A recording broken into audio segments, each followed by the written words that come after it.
For every strong performance in tomorrow's conclusion to Notre Dame's spring practices, a misstep or mistake will inherently match. If rising senior running back Dexter Williams breaks loose for a 40-yard two-count run, a critic might note the lack of speed in the Irish secondary. Should a Notre Dame defensive line wreak havoc in the backfield all afternoon, it may be due to a shoddy offensive line rather than a stellar defensive front. Interceptions will be considered equal parts a quarterback's failing and a defensive back's playmaking. A year ago, defensive end Dalen Hayes recorded multiple sacks in the blue-gold game. Whether or not he actually tackled a quarterback, the pressures indicated to the public's eye that the right side of the Irish offensive line would be a 2017 weakness. Instead, they should have sparked no offensive line worry, only taken as a precursor to Hayes' 3 real-world sacks and 6.5 tackles for loss in the fall. The right side of the line, manned by the tag team of Tommy Creamer and Robert Hainsey, was actually a strength, part of the country's best offensive line. Such are the flaws to overanalyzing an intra-squad scrimmage. With those disclaimers in mind, the things to learn in the blue-gold game hinge more on scheme, order of appearance and type of usage. Throughout the spring, the Irish offense has focused on the passing game. Yes, the running game drove the Notre Dame offense throughout 2017, but it is now without 2 All-American offensive linemen and a record-setting running back. At some point, the ground game needs to be proven all over again, and that point is supposedly Saturday.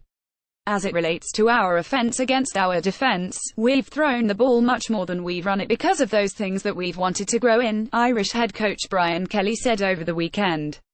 The spring game, we'll get a better sense because we'll run the ball a whole lot more and we'll be who we have been. Rising senior Dexter Williams is Notre Dame's presumptive starter at running back, but finally showing an eagerness to engage in pass blocking could cement that status. Photo by Leon Halep, Getty Images. That sense will begin with Williams and rising junior Tony Jones pictured at top. Williams appears to have the starting position within his grasp, but picking up a few pass blocks against the likes of Hayes would solidify that pecking order. Aside from that, perhaps the greatest thing to learn regarding Williams and Jones is, can they get through a competitive environment without injury? Of course, limiting their carries will not only help that cause but also reveal what kind of running back depth Notre Dame has. After the 2 injury-plagued upperclassmen, all the Irish can claim is an early enrolled freshman, a receiver-turned-hybrid and a quarterback-turned-running back receiver. The Irish desperately need at least one of, preferably 2 of, Jameer Smith, Jafar Armstrong and Avery Davis, respectively, to step forward. The offensive line has set itself.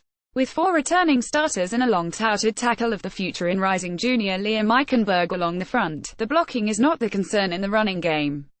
Williams' speed and Jones' versatility offer promising potential when healthy. But this is football, both will not be healthy throughout the fall. Other carries need to be handled ably by at least a portion of that trio. Though he may be the youngest, Smith may be the best option, simply because Armstrong's and Davis' responsibilities vary so greatly as they bounce between running back and receiver and, in Davis' case, quarterback. How will offensive coordinator Chip Long deploy Armstrong and Davis? Will they spend more time in the backfield or at slot receiver? The addition of the 2 pass-catching backs increases the likelihood of Long using his favorite alignment, one with 2 running backs, at least one of which is a veritable route runner and pass catcher. Williams has never proven himself to fit that description, though Long noted Williams has improved his pass catching as of last week. When Jones was injured last year, Long could no longer deploy the 2-back set that quickly puts opposing defenses in unavoidable binds. That was a big part of our offense in spring ball, fall camp, then the backs got knocked out and hobbled, Long said. We couldn't use that part of our offense. It hurt us. Should Jones twist an ankle again in September, Armstrong and/or Davis should keep that option available for Long's play calls.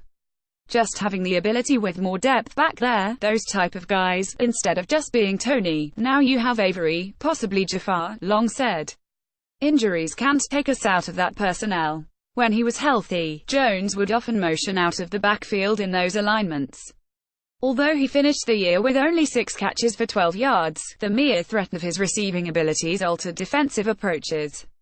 At other points, Jones was a bulldozer of a blocker, taking on multiple defenders to help spring either quarterback Brandon Wimbush or now NFL-bound Josh Adams for a longer gain. Jones is likely to remain the best at this varied skill set, but having depth in the role is a luxury critical to Long's preferred offensive scheme. Most starting positions are settled, especially with the offensive line now set. Safety is not. Who will start at safety? Who will be the second unit? Rising junior Jalen Elliott's tackling miscues of the past have not yet prevented him from sitting atop Notre Dame's depth chart at safety, though new challenges have joined the mix this spring in Alwee Gilman and Houston Griffith. Ab photo, John Rowe. Even the candidates at safety have ebbed and flowed this spring. Rising sophomore Jordan Genmark Heath now appears to be headed toward a future at linebacker, and rising senior Nick Coleman has dabbled at nickelback, while early enrollee Houston Griffith moved from cornerback to safety to become another considered option. At this point, rising juniors Jalen Elliott and Alwee Gilman appear to be the likely starters, with Griffith offering a possibility of that changing as he learns the position over the summer. Defensive coordinator Clark Lee has certainly left the door open for just such a development, or even the emergence of incoming freshman Derek Allen. The depth back there has yet to really take shape, and we're not in a hurry to dictate who is the one and who is the two, Lee said Tuesday. Those guys have a lot on their plate. It takes some time. They need some time to be able to execute those responsibilities at a high level. We're getting to that point. I don't think we're all the way there yet. Learning who the starting duo is, and who fills in the second unit, be it still Genmark Heath or Coleman, or rising junior Devin Studstill or rising senior Nico Furtiter, the concerns of tackling from the position or attacking the ball in the air will be naturally included. Elliott's physical gifts have long been evident, but he has lacked in both those areas. If he trots out with a starting defense but does not exhibit improvement in both categories, that will be portend another year of poor play along the defense's back line. No matter what Lee may say publicly, I do think we're not doing as much to adjust for the need for time to let them come along, he said. I think we're allowed to get back into what is the base of the package, which is exciting. Notre Dame had a strong defense in 2017. Aside from the precarious positions offensive turnovers put the defense in at Miami and Stanford, it rarely buckled. Realizing the defense played that well while only occasionally getting into its most basic package because the safety play was so dismal is a sobering conclusion. It is also a tantalizing thought of what could come in 2018 with 9 returning starters and improved safety play. Lastly, who be the fourth Irish captain when Kelly named fifth-year center Sam Mustafa, fifth-year punter Tyler Newsome and fifth-year linebacker Drew Tranquill captains early in spring practice. He said a fourth would be voted upon by the team as spring came to its close. At that point, the most likely candidates, all rising seniors or fifth-year graduates, seemed to be defensive tackle Jerry Tillery, linebacker Tevin Coney, left guard Alex Bars, quarterback Brandon Wimbush, tight end Nick Weisher or cornerback Nick Watkins. Rising junior cornerback Julian Love's talent alone made him an outside contender. As spring practice has progressed, reading between the lines might reduce that pool to 3 frontrunners of Tillery, Coney and Bars. The first 2 of those 3 have had disciplinary issues during their time at Notre Dame, oftentimes an exclusionary factor in this conversation. To hear offensive line coach Jeff Quinn on the issue, the fourth captain should be Bars. Anytime your big guys run the program, I think you always have a better chance of succeeding, Quinn said Thursday. 2 more quick hitters. How will Coney fare in pass coverage? Coney may not play that much this weekend. He does not need to prove anything in the 15th spring practice, while his backups need every rep they can get. When Coney is on the field though, watching him in coverage against any of the Irish Titans could be revelatory. Lee has put the onus on himself for Coney's past coverage woes. Coverage is a product of teaching, Lee said. Coverage deficiency can be a product of teaching deficiency. Some guys do it naturally and some guys don't. They have other things they have strength with. As a unit, we've put a focus here on the end of spring practice in playing better in coverage, and as a result, we're seeing that play out in skeleton and team periods. Will the receivers flash any speed when it comes to the positioning and usage of unique talents? The mismatches created by Armstrong and Davis may be the most predictive, but Notre Dame lost much of its outside speed with the departures of Equanimeous St. Brown to the NFL and Kevin Stepherson to repeated disciplinary issues.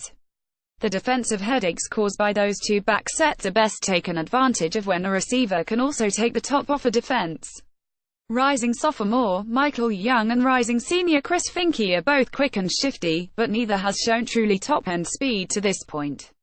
Despite his 6'4", 227-pound frame, rising senior Miles Boykin has apparently improved his burst quite a bit this offseason. Fifth-year Freddie Cantine landed on the Irish roster last off-season largely due to his natural speed, before injury cut short his first with the Irish.